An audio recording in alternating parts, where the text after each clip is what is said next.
আসসালামু আলাইকুম অনার্স শিক্ষার্থীরা রকিবুল 24 এর নিয়মিত আয়োজন প্রতিদিন রাত 8:30 এখন থেকে ভিডিও টিউটোরিয়াল আপলোড করবে তার ধারাবাহিকতা আজকে গ্রামার ক্লাস 12 নিয়ে হাজির হয়েছি। আজকে আমি তোমাদেরকে শেখাবো কারেকশন ম্যাজিক রুলস পার্ট 2। আজকের এই ক্লাস থেকে তোমাদের পরীক্ষায় কারেকশন কমপক্ষে হলেও 2 থেকে 3টি কারেকশন এখান থেকেই কমন আসবে ইনশাআল্লাহ। তো বুঝতেই পারতেছো আজকের ক্লাসটি তোমাদের জন্য কতটা ইম্পর্টেন্ট। তোমাদের যাদের কাছে শিওর পাস এই সাজেশন বইটি রয়েছে তারা এই বইয়ের পেজ নম্বর 85 বের করো।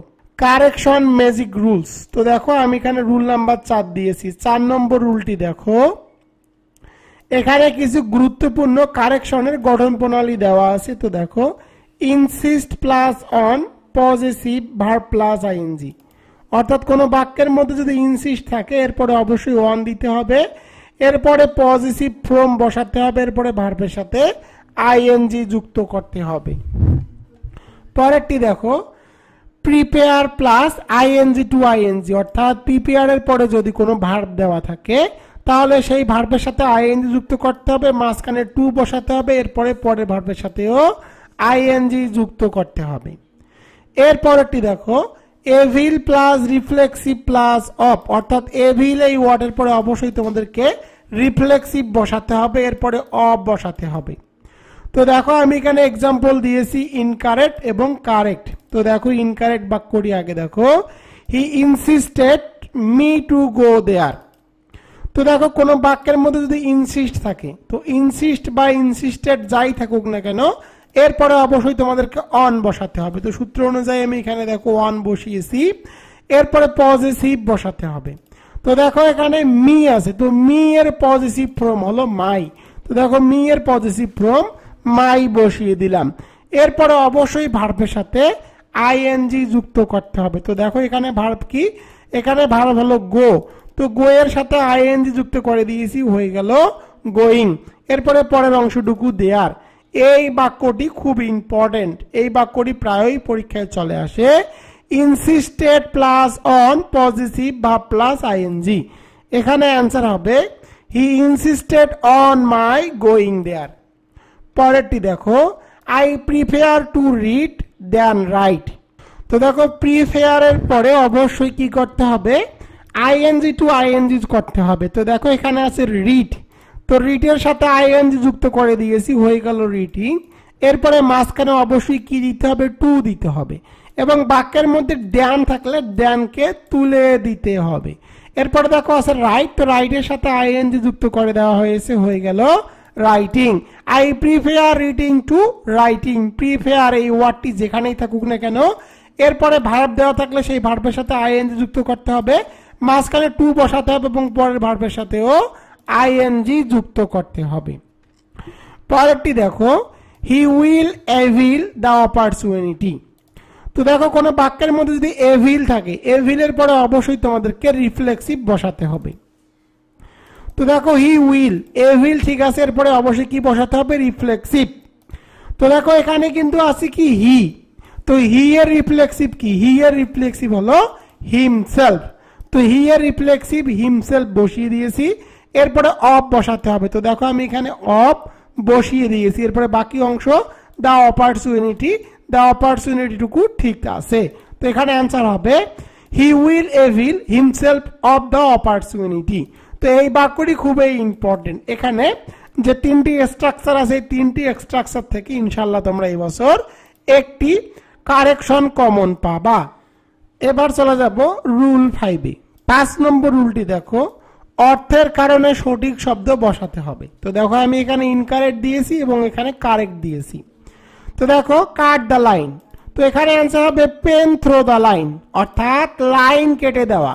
লাইন কেটে দেওয়ার ইংরেজি কিন্তু কাট নয়, পেন থ্রো। তো দেখো আমি এখানে দিয়েছি পেন থ্রো দ্য লাইন, এটি সঠিক।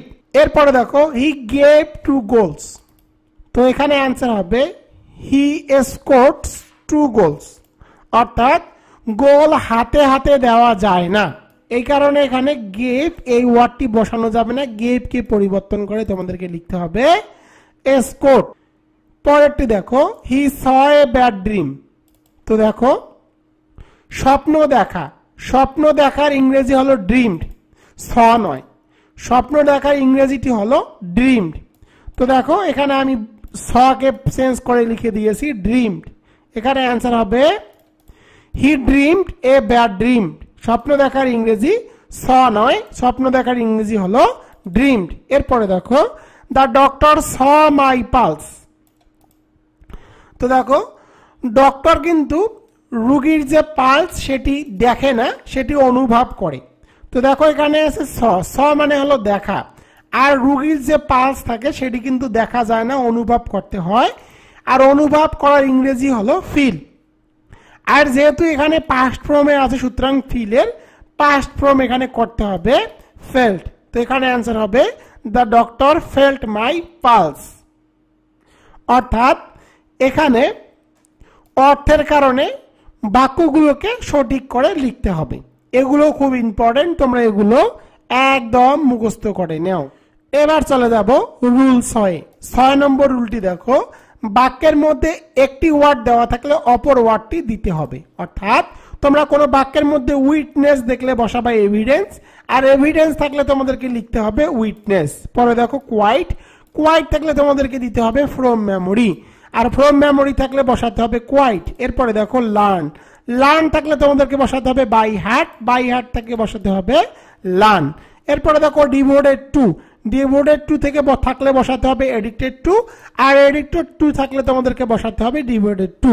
এরপরে দেখো ইনভেন্ট, ইনভেন্ট থাকলে বসাতে হবে ডিসকভার, আর ডিসকভার থাকলে বসাতে হবে ইনভেন্ট। ইনভেনশন, কোন বাক্যের মধ্যে ইনভেনশন থাকলে বসাতে হবে ডিসকভারি, আর ডিসকভারি থাকলে বসাতে হবে ইনভেনশন। এরপরে দেখো ইজ আদার, ইজ আদার থাকলে বসাতে হবে অন অ্যানাদার, অন অ্যানাদার থাকলে বসাতে হবে ইজ আদার। এরপরে দেখো ডিউ টু, ডিউ টু থাকলে বসাতে হবে অনিং টু, আর ওয়ানিং টু থাকলে বসাতে হবে ডিউ টু। এরপরে দেখো নো লেস, নো লেস থেকে থাকলে বসাতে হবে নো ফিউয়ার, আর নো ফিউয়ার থাকলে বসাতে হবে নো লেস। অর্থাৎ এই ওয়ার্ডগুলো যদি একটি কোনো বাক্যের মধ্যে দেওয়া থাকে তাহলে অপর বাক্যটি লিখতে হবে। এবার এক্সাম্পলে যাই তাহলে তোমরা বুঝতে পারবা। তো দেখো হি গান ফলস উইটনেস। তো দেখো এই বাক্যের মধ্যে কি আছে, উইটনেস আছে। কোন বাক্যের মধ্যে উইটনেস থাকলে তোমাদেরকে লিখতে হবে এভিডেন্স, উইটনেসকে বাদ দিয়ে এভিডেন্স লিখতে হবে। পরেরটি দেখো কলম্বাস ইনভেন্টেড আমেরিকা। তো কোন বাক্যের মধ্যে যদি ইনভেন্টেড থাকে তাহলে তোমাদেরকে লিখতে হবে ডিসকভার্ড। তো দেখো এখানে আছে ইনভেন্ট থাকলে বসাতে হয় ডিসকভার, যেহেতু এখানে পাস্ট ফর্মে আছে সুতরাং তোমাদেরকে ডিসকভারের পাস্ট ফর্ম করতে হবে। তো ডিসকভারের পাস্ট ফর্ম হলো ডিসকভার্ড, তো এখানে অ্যান্সার হবে কলম্বাস ডিসকভার্ড আমেরিকা। পরেরটি দেখো হি ডিড এ ক্রাইম। তো দেখো কোন বাক্যের মধ্যে ডিড থাকলে তোমাদেরকে অ্যান্সার লিখতে হবে কমিটেড, তো এখানে অ্যান্সার হবে হি কমিটেড এ ক্রাইম। এরপরে দেখো he gave me a visit. তো কোন বাক্যের মধ্যে যদি গেভ থাকে, তো গেভ থাকলে তোমাদেরকে লিখতে হবে পেইড, তো এখানে অ্যান্সার হবে হি পেইড মি এ ভিজিট। পরেরটি দেখো he gave the BA examination. তো দেখো পরীক্ষায় অনুপস্থিতি হওয়া, অর্থাৎ কোন পরীক্ষায় যদি কেউ অংশগ্রহণ করে তার ইংরেজি কিন্তু গেভ নয়, তো এখানে অ্যান্সার হবে appeared at, he appeared at the BA examination. পরেরটি দেখো he is devoted to smoking. তো কোন বাক্যের মধ্যে ডিভোটেড টু থাকলে তোমাদেরকে অ্যান্সার লিখতে হবে এডিক্টেড টু, তো আমি এখানে দেখো এডিক্টেড টু বসিয়ে দিয়েছি। এখান থেকেও প্রতি বছর একটি করে কারেকশন হুবহু চলে আসে, তো তোমরা এই কয়টি ওয়ার্ড একদম মুখস্থ করে নাও। 7 নম্বরটি দেখো কোন বাক্যের মধ্যে junior, senior, prefer, inferior, superior, অর্থাৎ কোন বাক্যের মধ্যে যদি আই ও আর থাকে এগুলো হলো ল্যাটিন কম্পারেটিভ। ল্যাটিন কম্পারেটিভের পরে দেন না হয় সর্বদা তোমাদেরকে কি বসাতে হবে, টু বসাতে হবে। এক্সাম্পলে যাই তাহলে তোমরা বুঝতে পারবা। He is senior than me. তো দেখো এখানে আছে সিনিয়র, তো আইওআর থাকলে বুঝতে হবে সেটি ল্যাটিন কম্পারেটিভ। এরপরে দেন না হয়ে সর্বদা টু বসাতে হয়, তো দেনকে বাদ দিয়ে এখানে টু বসিয়ে দিয়েছি। এরপরেরটি দেখো you are junior than me by 4 years. তো দেখো এই বাক্যের মধ্যে কি আছে, জুনিয়র। জুনিয়র থাকলে এটি হলো ল্যাটিন কম্পারেটিভ। এরপরে দেন না হয় সর্বদা তোমাদেরকে টু বসাতে হবে। তো দেনকে বাদ দিয়ে টু বসিয়েছি। পরেরটি দেখো, man is superior than any animals. তো দেখো সুপারিয়র, এটি হলো ল্যাটিন কম্পারেটিভ। ল্যাটিন কম্পারেটিভের পরে সর্বদা দেন না হয়ে টু বসাতে হয়। অর্থাৎ তোমরা কোনো বাক্যের মধ্যে সিনিয়র, জুনিয়র, ইনফেরিয়র, এক্সটেরিয়র বা সুপারিয়র এগুলো যদি দেওয়া থাকে, এরপরে দেন দেওয়া থাকবে ভুল বাক্য হিসাবে। সেই দেনকে পরিবর্তন করে তোমরা টু লিখে দিবা, তাহলেই তোমরা 1 মার্ক পেয়ে যাবা। এবার চলে যাবো 8 নম্বরে। রুল 8। 8 নম্বর রুলটি দেখো, ডিসকাস, রিজেম্বল, রিজাইন্ড ইত্যাদি ভার্বের পরে কোনো প্রিপোজিশন হয় না। অর্থাৎ তোমরা কোনো যদি বাক্যের মধ্যে ডিসকাস, রিজেম্বলস, রিজাইন্ড এই ওয়ার্ড তিনটি দেখো, এরপরও তোমাদেরকে কখনো প্রিপোজিশন বসানো যাবে না। তো দেখো, the girl resembles to her mother. তো দেখো এখানে কি আছে, প্রিপোজিশন আছে টু। তো এই প্রিপোজিশন টু কিন্তু বসানো যাবে না। এখানে অ্যান্সার হবে the girl resembles her mother. এখানে টুটিকে তুলে দিতে হবে। পরেরটি দেখো, হি ডিসকাসড অ্যাবাউট দ্য ম্যাটার। এখানে কিন্তু কি আছে, প্রিপোজিশন অ্যাবাউট। আর ডিসকাসড এর পরে কখনো প্রিপোজিশন বসবে না। এখানে অ্যাবাউটটি তুলে দিতে হবে। এখানে অ্যান্সার হবে হি ডিসকাসড দ্য ম্যাটার।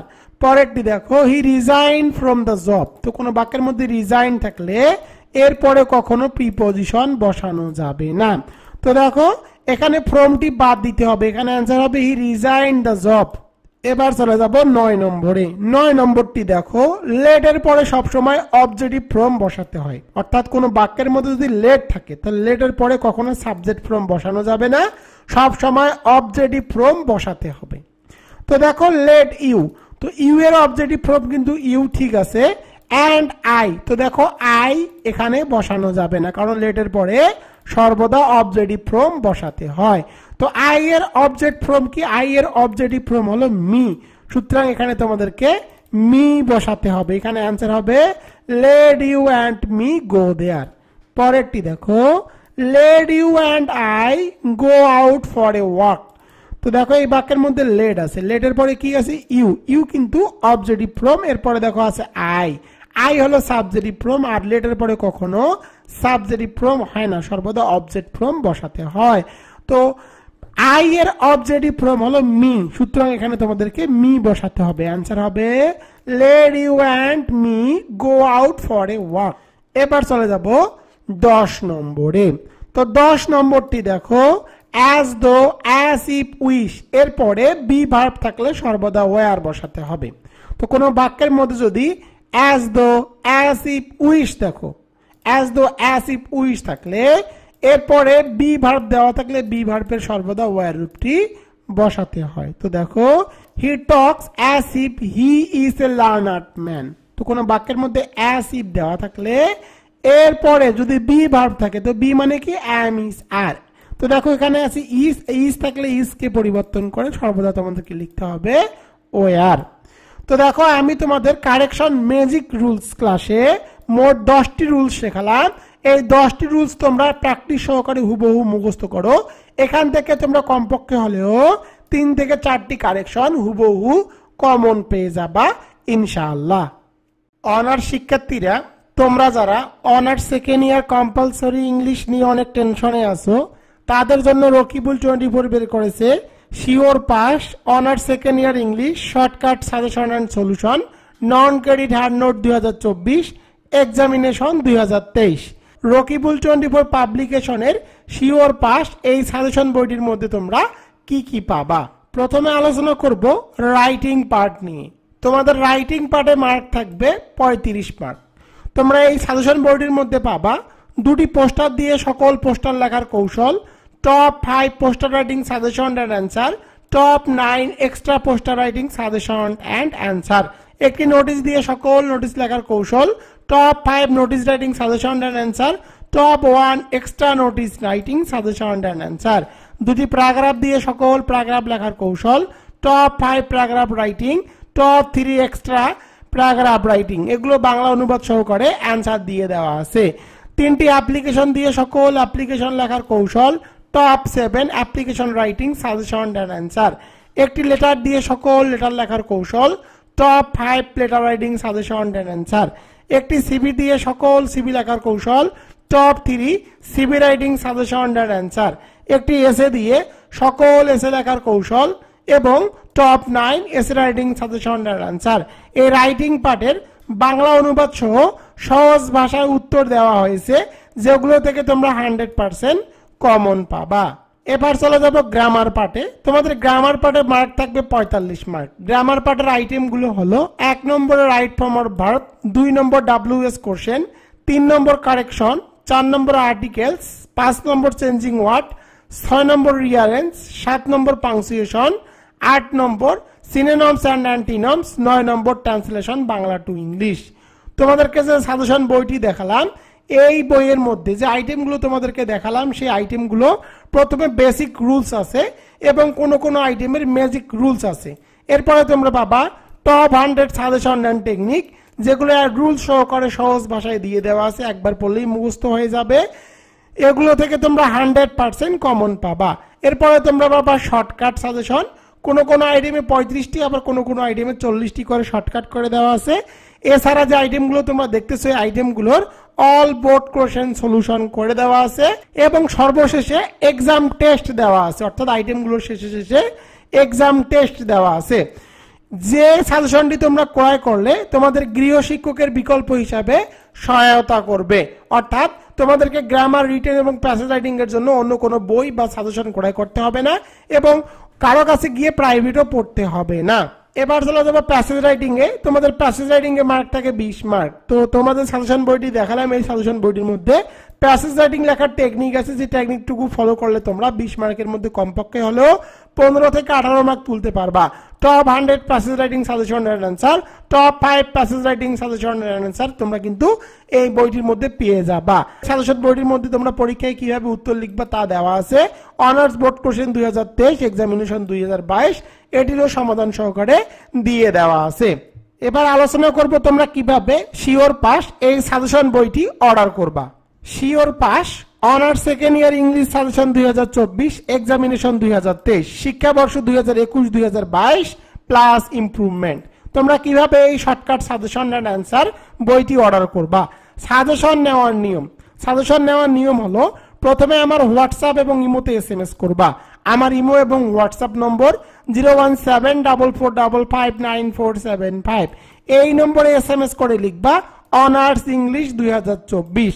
এরপরে আমার বিকাশ, নগদ এবং রকেটের মাধ্যমে এই সাজেশন বাবদ তোমাদেরকে 550 টাকা দিতে হবে। টাকা পেলে তোমার ঠিকানা লিখে নিব এবং সুন্দরবন কুরিয়ার সার্ভিসের মাধ্যমে সাজেশন বইটি তোমার ঠিকানায় পাঠিয়ে দিব। তুমি 2 থেকে 3 দিনের মধ্যে এই সাজেশন বইটি পেয়ে যাবা। তো তোমরা আমাকে প্রশ্ন করতে পারো, স্যার 550 টাকা তো আমাদের কাছে অনেক বেশি হয়ে যাচ্ছে, এর কারণ কি? তো আমি তোমাদেরকে একটা বিষয় জানিয়ে রাখি, রকিবুল 24 প্রতি রবি, মঙ্গল, বৃহস্পতি রাত 8টা 30 মিনিটে অনার্স সেকেন্ড ইয়ার কম্পালসরি ইংলিশের উপরে শিওর পাস যে সাজেশন বইটি তৈরি করেছি, এই সাজেশন বইয়ের প্রতিটি ভিডিও টিউটোরিয়াল একদম ফ্রিতে আমার ফেসবুক এবং ইউটিউব চ্যানেলে আপলোড করা হচ্ছে। তো দেখো, এই সাজেশন বইটি ক্রয় করলে আর তোমাদেরকে কোথাও গিয়ে প্রাইভেট পড়তে হবে না, অন্য কোনো বই বা সাজেশনও ক্রয় করতে হবে না। এই বইয়ের প্রতিটি পেজের ভিডিও টিউটোরিয়াল আমার ইউটিউব চ্যানেলে একদম ফ্রিতে পেয়ে যাবা। তো এই দিকগুলো বিবেচনা করলে দেখো 550 টাকা কিন্তু তোমাদের কোনো ব্যাপারই না। এই 550 টাকার মধ্যেই কিন্তু কুরিয়ার সার্ভিস চার্জটিও অ্যাড করা আছে। এই বইটির পেজ সংখ্যা 210টি।